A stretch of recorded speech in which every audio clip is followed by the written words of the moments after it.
Martin Parr has been a big inspiration throughout this project. He's a photographer. He published a book, The Last Resort, in 1986. This started Parr's reputation as a photographer.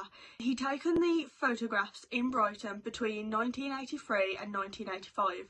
I found his book at the library and it was a full-on picture book, and it really spoke to me because it's so relatable. Even though it's from the 80s, it's still a very relatable piece to this day for the people in the working class. I read Nick's lecture he sent me about Parr's work. It was the one that initially told me about Martin Parr, and straight away became one of my favourite photographers because of the photos he has produced.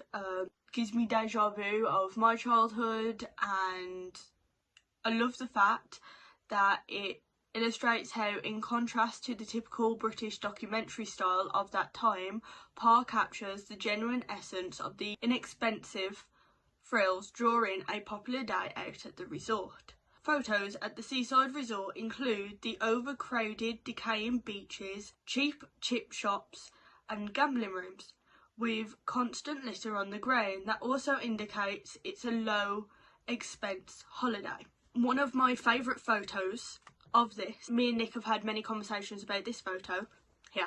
It's family sitting on the bench eating a chippy. After having a conversation with Nick, he pointed out that the three main colours in this photograph is red, white and blue, which is also the colours of the Union Jack flag. These people are sitting on the bench enjoying their chippy. There is rubbish all around them, which was clearly there before that, indicating that that's the rubbish. Whether it be there's no spaces, no tables, or it's just a place to sit. They haven't really got the money to go to a restaurant, or eating out in public is quite a common thing anyway.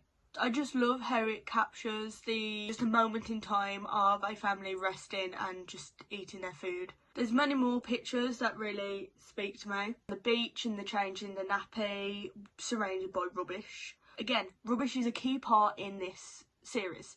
But just how people, you just make do. I think it was a shock because there's crap everywhere and everyone's like, okay, and carry on with their day. They carry on changing the nappy, they carry on eating, they carry on sunbathing. It doesn't matter because they're just used to it.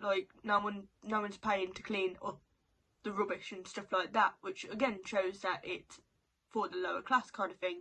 And also the fact that they've got cheap chip shops, little gaming rooms, stuff like that. Nothing here doesn't look like it would be expensive. There's no glam to these photos, and he really has pointed it out without, I don't feel like it's screaming in your face. It's just all looks real.